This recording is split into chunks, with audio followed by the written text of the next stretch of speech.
Next up, we look at the effect of AI on the military. Insight Partners Managing Director Nick Sinai joins Lieutenant General Jack Shanahan, Director at the Joint Artificial Intelligence Center of the U.S. Department of War, to talk about AI's profound impact on the military.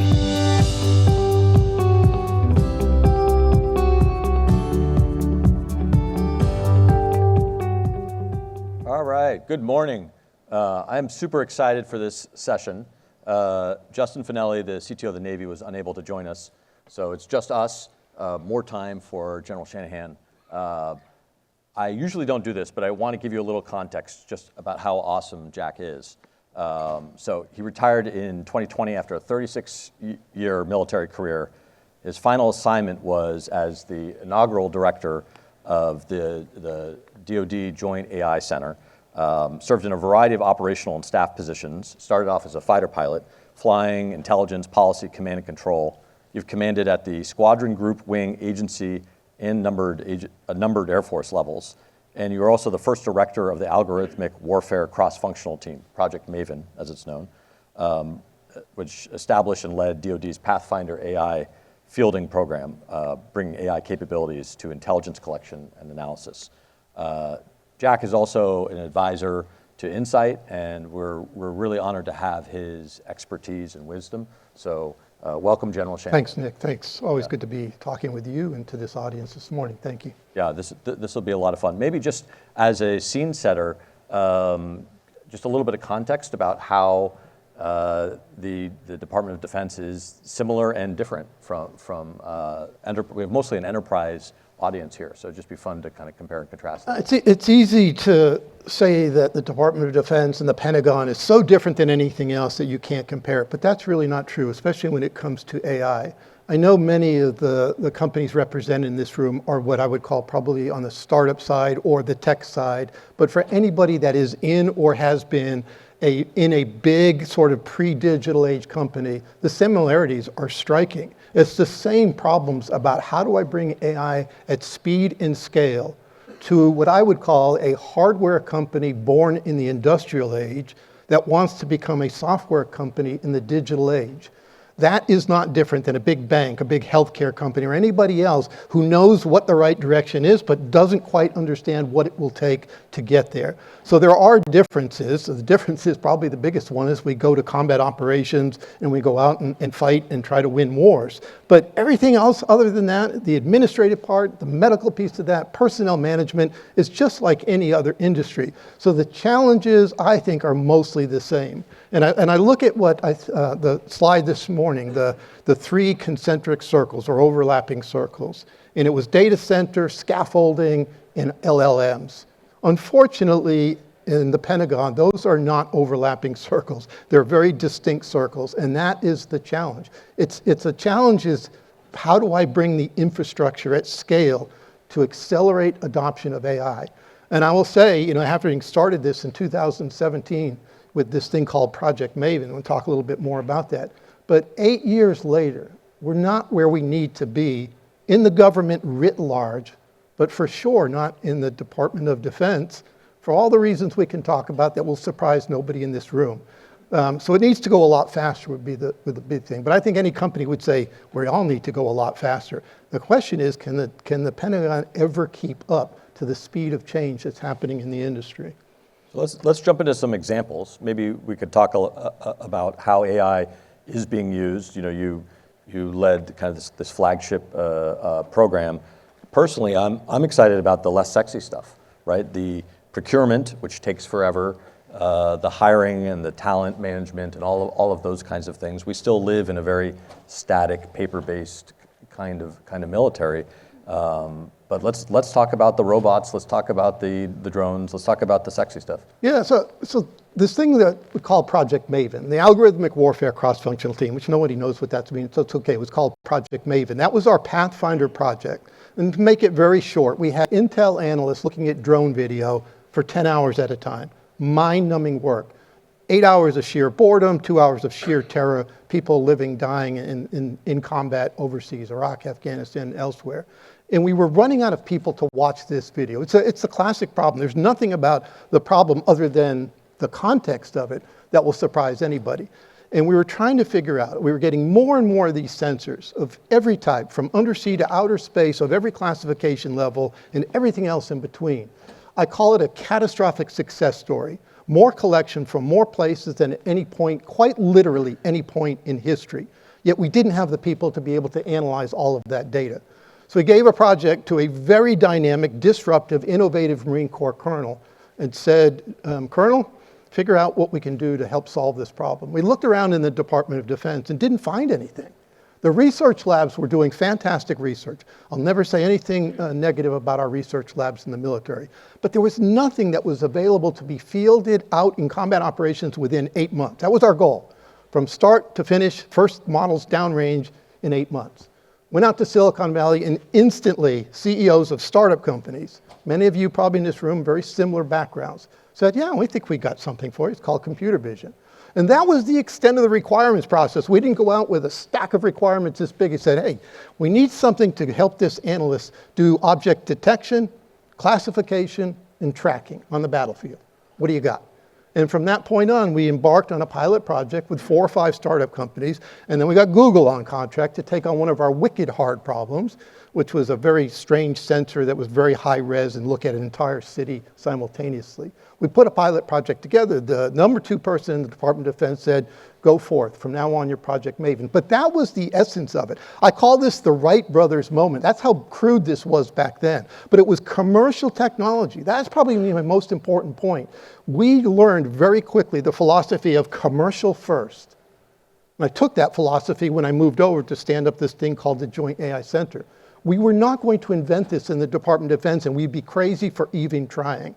So our goal was to take commercial technology, use department data, combat data, kind of retrain the model, turn it into something that could be put downrange. And sure enough, thanks to those startup companies and Google, we were putting these models in field in Iraq, Afghanistan, Horn of Africa, within 8 months of standing up. Too slow for commercial standards, but light speed by government standards. So we learned so much of that. We did everything the hard way. What is data munging? How do we get the data? Where is the data? What quality is the data? How do we train using that data? How do we do test and evaluation of the data? How do we do red teaming? How do we then put the model in the field? And then most importantly, which everyone in the commercial industry gets intuitively, but the department still hasn't figured this out, it's how do you sustain the model? How do you keep pushing updates out in this thing called CI/CD, which the government really doesn't do very well? So it was about, there's something on the battlefield, building, vehicle, person. That's how simple it was at the beginning. Taxonomy was 3, people, building, vehicle. Detect it, classify it, track it, do forensics on where it came from or whatever. And then we slowly increased after that. We did some natural language processing to help translate things in real time on the battlefield. And then when I went over to the Joint AI Center, it was all the things other than that we started taking on as well. They don't get any headlines. They're mundane, they're sort of administrative, but they're going to make the biggest difference over time. The medical piece of it, the personnel management piece of it, the logistics piece. The Department of Defense is a logistics organization first and foremost. That's how you win wars. That screams for AI in every possible application. And then this thing called Project Maven is the one project I can point to today, 8 years later, that is scaled to the point where it's being used around the world and right now in support of operations in Ukraine and elsewhere in different commands around the world to do something like that, but much more advanced than it was in those early days. Like Palantir calls their thing now Maven Smart System. There's a reason they say Maven Smart System, because they were there on the ground with us building a data management pipeline, which nobody knew what that was until we embarked on this project. So this was about taking all those scars as early as possible to then learn from that and accelerate the other projects when I got into the Joint AI Center. Well, you mentioned safeguards and red teaming. You're one of the thought leaders in the industry about how do we test AI for weapon systems, right? Mm-hmm. Because as Jeff Horing was saying, sometimes you get kind of the answer.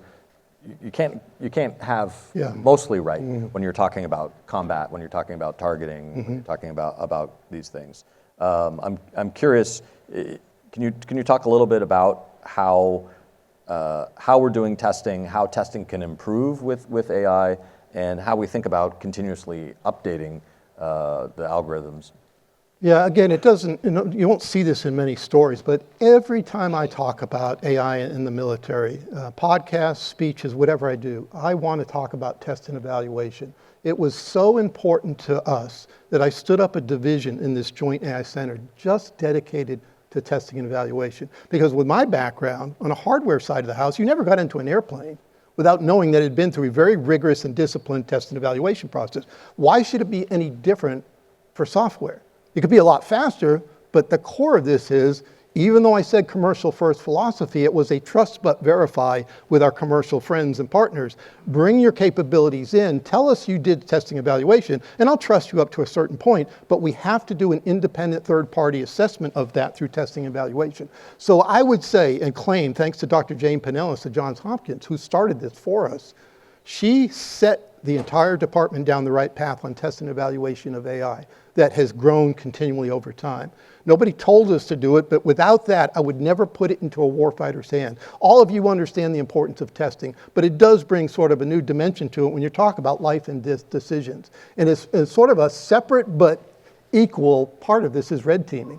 It's one thing if you're putting software out and it doesn't work quite as advertised, but when you have a dedicated adversary trying to do everything possible to deny, deceive, defeat your models, you have to do red teaming to understand what they're trying to do and how they're going to do it. The more you learn about what they're going to do to you, the more you learn how to shore up your own defenses. So I am very proud of the work that we did just on the test and evaluation piece. And I don't ever want to give that up. I have heard some people sort of criticize, saying, well, that's just going to slow us down in this race against China. I don't accept that whatsoever. You can go fast and you can do it the right way. And to anybody who says we just should skip it, I have one word for you from World War II: torpedoes. An absolute disaster in the Pacific fight. I won't get into the details, but it was thousands and thousands of American lives were lost because torpedoes were not sufficiently tested by the Ordnance Department back in those days. So this is very personal to me, having been in airplanes enough to say, I really believe in that system because I know who tested it and I trust that person, so I have confidence in this. So this testing piece of it, I don't ever want to go away. It can be fast, and in combat it will be very fast, but it should always be there. Now the Air Force, your service, they now have, or they're testing AI for dogfighting. And the best AI is beating the best fighter pilots, is it not? Yeah, it's interesting. I'll say the conditions for that experiment were a little rigged in favor of the AI, but it was, as they're always going to be. And I'm going to say that as a human, that still, I see the future coming, believe me, but they were a little rigged. But if you take two airplanes coming at each other at, say, 500 miles an hour, closing velocity, 1,000 miles an hour, at some point the human's saying, I do not want to hit that other airplane, so I'm going to flinch. The AI has no such qualms. I'm going to press that right up to the end. I'm going to shoot my gun, and I'm going to defeat you. Yes, that's capable. That's being demonstrated. We're still a long way from showing could it do all the things that humans can do with their reasoning part of it. But I'll be honest with you, I actually am a little perplexed by we're coming up with a scenario in which a human manned airplane will control a bunch of drones. Well, if we're going to get sophisticated enough, why don't the drones control themselves?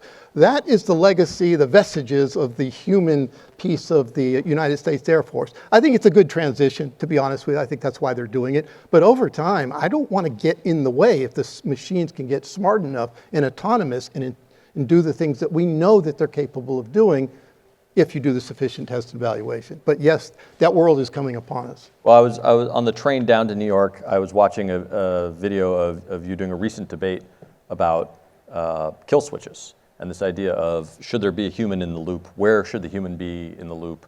Should humans be able to defeat our existing weapon systems? I don't know if you want to give a little context. Yeah, it was an NPR Open to Debate. It was me and Mike Horowitz from University of Pennsylvania against somebody from the ICRC and Elliot Ackerman, former Marine, best-selling author. And it was a really interesting debate. We weren't that far apart philosophically, but the sort of debate question was battlefield kill switch, AI or human. I was on the pro-AI side. It said, look, we either have to have confidence in these systems or we don't. And I think the question, I don't even use the word loop anymore. I think it can lead us down sort of weird rabbit trails. Instead, I say, look, the human control is a given. The question is where, when, and how is that human control going to be applied. So you take as a given that that's going to be much further left than in the past.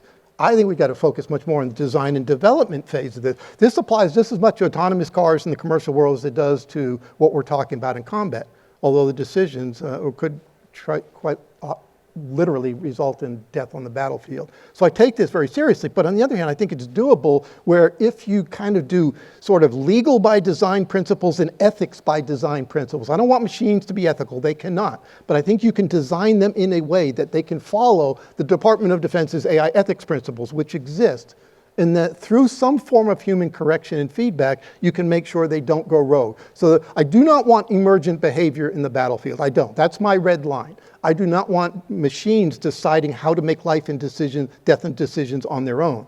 But I do believe that humans will say, here are the criteria for you to go out and do what you're going to do. And after that, the humans are no longer in control of that. But the human control has been applied. What's not going to change? The things that we call rules of engagement, international and humanitarian law. Humans will be held responsible and accountability both for acts of commission and sins of omission or sins of commission on the battlefield. That's what the military is all about. But I do not want to put humans in the way of machines being able to do what machines can do much better and faster than humans. So it's striking the right balance. And I think what you'd hear on the debate is we were saying that in slightly different ways, but I believe that the machines are capable of doing that with the right parameters built into them. Let's talk about Ukraine. What are the lessons learned, and what should be the lessons learned? First of all, not every lesson is applicable to every conflict in the future, but I think we're crazy not to look at what's happening in Ukraine and apply that to future conflict, broadly speaking. How has Ukraine been able to hold their own against this massive Russian military? I say by 3 words: agility, adaptability, and ingenuity. The fact that they're using daily feedback from their operations to update their AI models, to update their autonomous systems, to update their software in real time. This is CI/CD as we'd all believe it to be in utopia, but happening in combat operations. That's what's keeping them ahead of them. So I'll start with that, and then I'll say in a broader sense, what do I think the lessons we should be taking away as the United States military? The world is going to be smaller, smarter, cheaper, sometimes attritable and even disposable, more networked, resilient, distributed in a way that we will find swarms capable in the future where these things will be actually communicating with themselves, not to some big cloud connection, because that won't exist in a fight against China. So I think there are lots of things we should be thinking very seriously about. And what I worry about is probably the equivalent of an old company in the United States refusing to accept the future that's upon us, agentic AI, large language models, generative AI, and being Kodak'd out of business. That is a real risk, I think, for the military, that if you say, nope, the way we do business is good, we need multi-billion-dollar airplanes, aircraft carriers, and satellites, we need 10 of them. Now we're talking about millions. Millions of small drones. Is that going to revolutionize warfare overnight? It will not.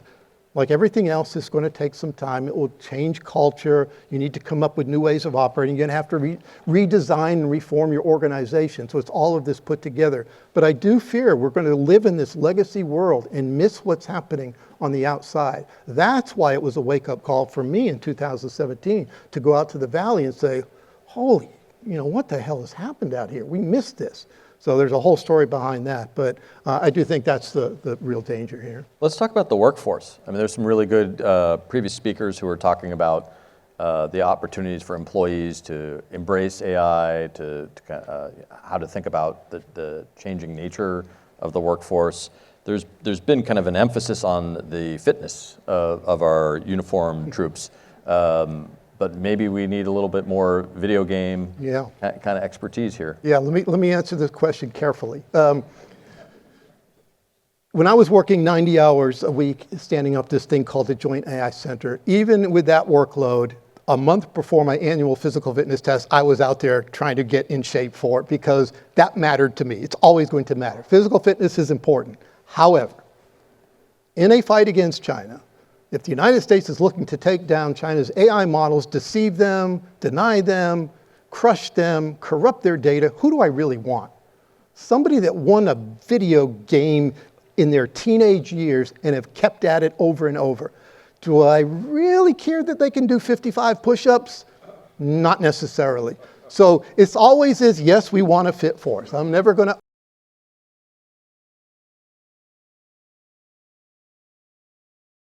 for most creative, useful people were those who came from backgrounds that were so different than the traditional backgrounds that people in the infantry came from. And we learned the hard way that, oh yeah, no, just go do that for a couple of years and then go back and be infantry again. That's not the right answer. You become experts in this world called AI, you become experts in the world of agentic, and then you become the people that transform the United States military. I'll tell you what, no surprise, it's generational. There's no question that at the younger levels right now, they're screaming for this, and have been screaming about for many years. The talking points are good at the senior levels in the military. That's probably they are for some of the CEOs in the big companies. But what we need to see is real implementation and let those people loose. And yes, I would love to see them get 55 push-ups, but boy, I really want to see them go out and kick ass in a video game first. Looking forward, what technologies are you excited about? You know, I'd say the big one for me, and you heard it this morning, and all of you, some way or shape or form, are either thinking through it or immersed in it right now. I think it's embodied AI for the military. This combination, which you can probably define that in different ways, I look at it as some combination of computer vision, natural language processing, generative AI, AI agents, robotics, and autonomy, where we will see crossing the digital to physical divide in ways that's never before been possible, where a human can give instructions to an autonomous machine, and that autonomous system can go take action in the physical world. That's both exciting, but it's a little fraught for all the test and evaluation things. There is no system today that's capable of doing it in ways that I would be comfortable of turning that over on the battlefield. But I'm telling you, it's coming. You can see it just in the last 24 hours, putting the apps inside ChatGPT and all the things. There's no senior leader in the military in uniform right now that is capable of keeping up with that pace of change. That should alarm us. But I do think this idea of embodied AI is going to change how we fight future wars. It's probably not going to change the nature of war, which is fear, honor, interest, and culture, back to the days of Thucydides. But the character of warfare, I believe, could be fundamentally changed by this idea of embodied AI. General Shanahan, it has been a distinct honor having you be advisor to us, to spend some time here. Thank you for your incredible service and your continued service to this country. Thanks to you, and thanks for hosting this.